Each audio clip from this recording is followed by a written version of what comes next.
storyteller. I want to tell you a story today. This story comes from Africa, and it is an African folktale, Unanana and the Elephant. This is my kalimba, which is a thumb piano, and I love playing it. Let's listen to the sound.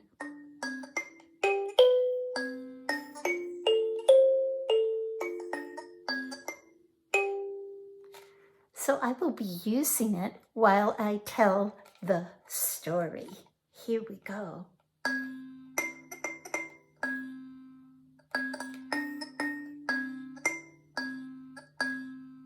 Whose children are those?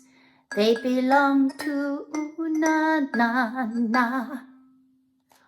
Unanana lived in a village, but she lived in her own mud hut, which was close to a stream and close to a road.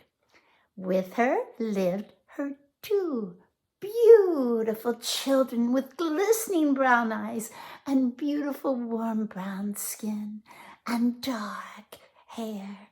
Unanana was so proud of her children. "You are my babies. I love you so much." But as a mother who needed to work, Unanana had to leave her children some days in the care of her niece. Her niece loved the two beautiful children. And she came and said, "Unanana, be safe going to gather the wood today." "I will. I will get enough wood so that we can cook our meals and cook our beans. Now, my sweet little children, I'll be gone only for a little while, so do not get into any mischief."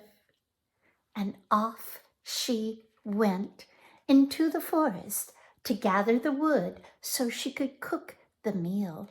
She had her sharp knife and her hatchet with her, and her calabash gourd for her drinking of water.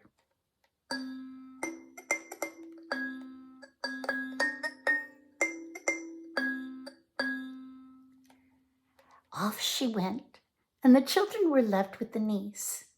"What do you want to play today?"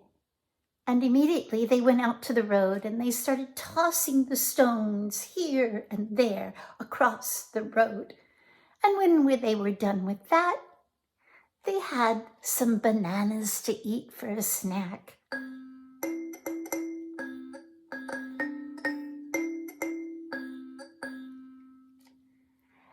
Next, as they were throwing those stones and eating their bananas, out from the bushes came a baboon. And he looked at those beautiful children and said, "Whose children are those?" And the little niece said, "They belong to Unanana." "Oh, they're the most beautiful children in the world." And the baboon scattered off into the forest. Then they went down to play in the grass, and they collected some of the reeds, and while they were doing that, a gazelle leaped into their space. And the gazelle stopped when he saw the children. "Whose children are those? They belong to Unanana." "Oh, they're the most beautiful children I've ever seen." And the gazelle just leaped away. As they went down to the stream to refill their calabash, they were playing, drinking the clear water. But the little niece got a feeling that they were being watched when she looked up onto the rocks. What did she see? It was a leopard. And she got worried. "Children, come closer, come closer." But the leopard called out, "Whose children are those?" "They belong to Unanana." "Oh, never have I seen such beautiful children before." But the little niece got worried and figured it's a good time for the children to go and take an afternoon rest because the sun was getting so hot. They went over to their mud hut, and they went inside and laid out their mats, and the children began resting. But there was a thunderous sound.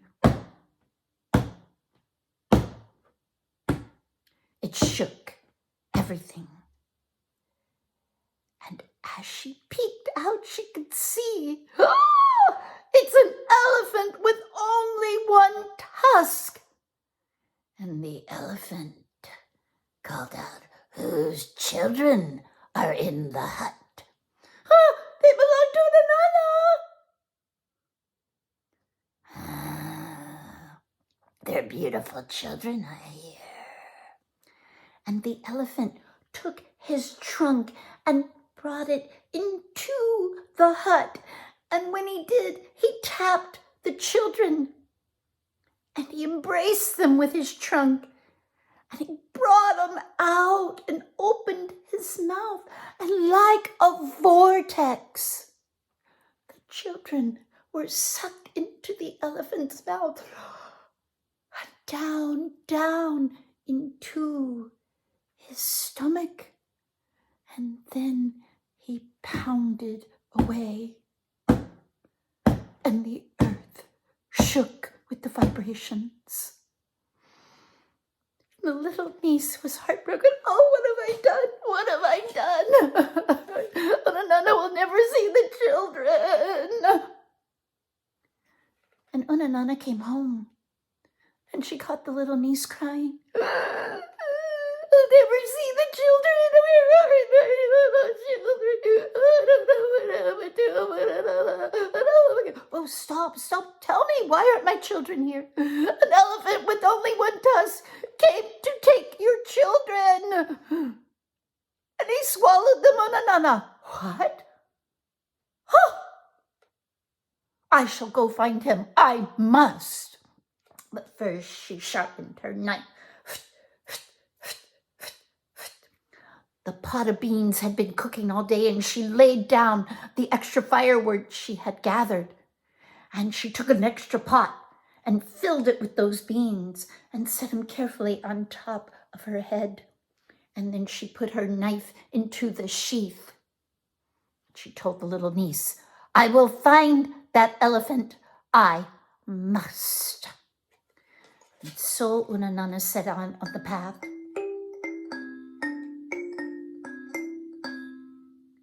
And as she went through the path, the same baboon crossed over.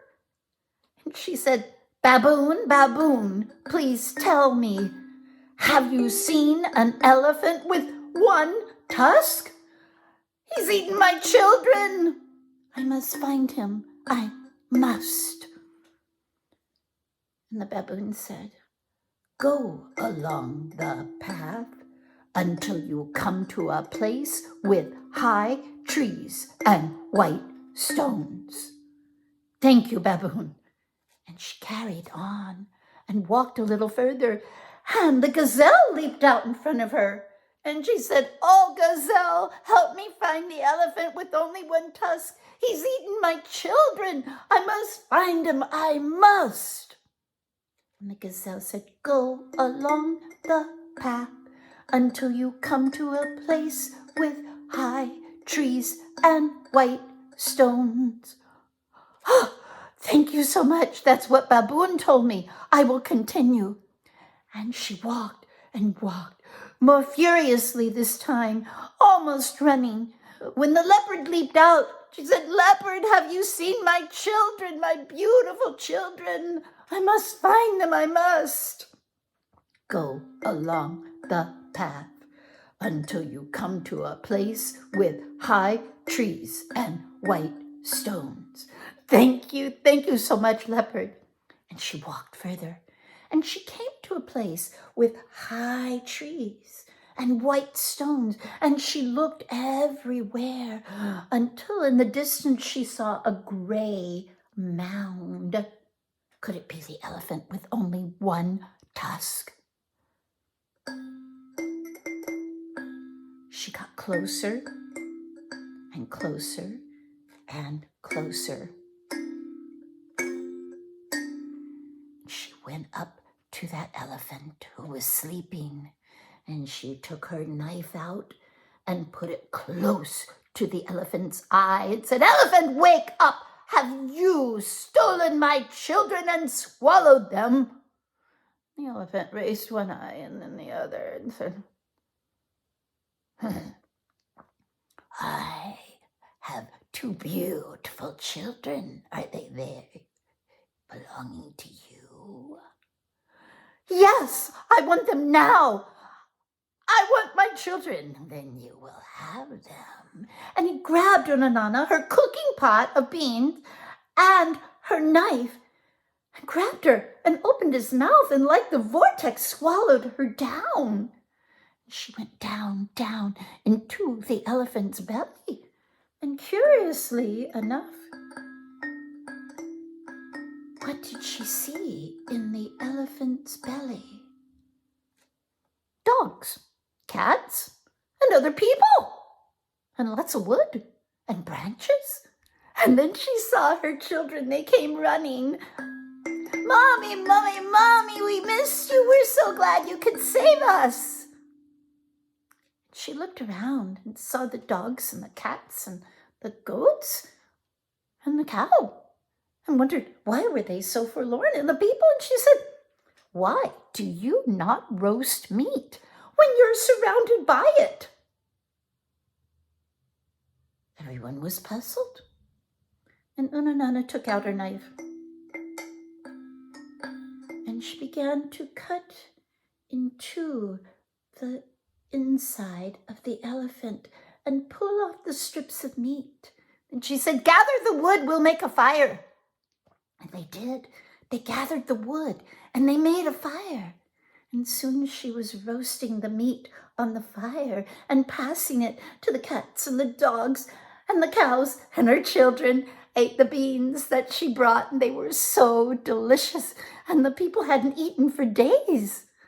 But every time she did take a slice out of the elephant's body, the elephant moaned, "Oh! Oh!" And the other animals began to gather outside from the forest, and to see this great beast moaning and groaning, until finally, with one last gasp, he took his last breath. And Unanana knew now was the time for freedom.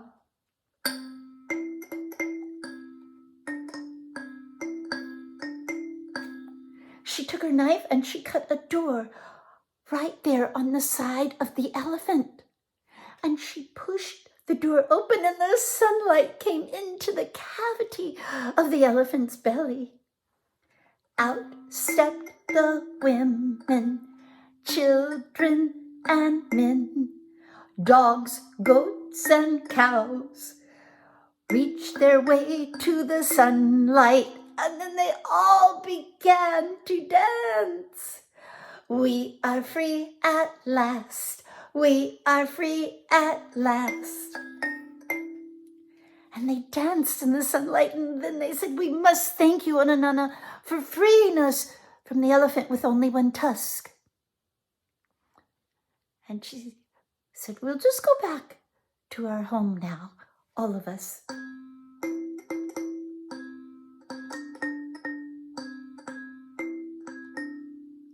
But every day, from that one to this, baskets of fruit, baskets of vegetables have appeared at Unanana's hut, and she and her children have never had need for anything since then, and her little niece as well.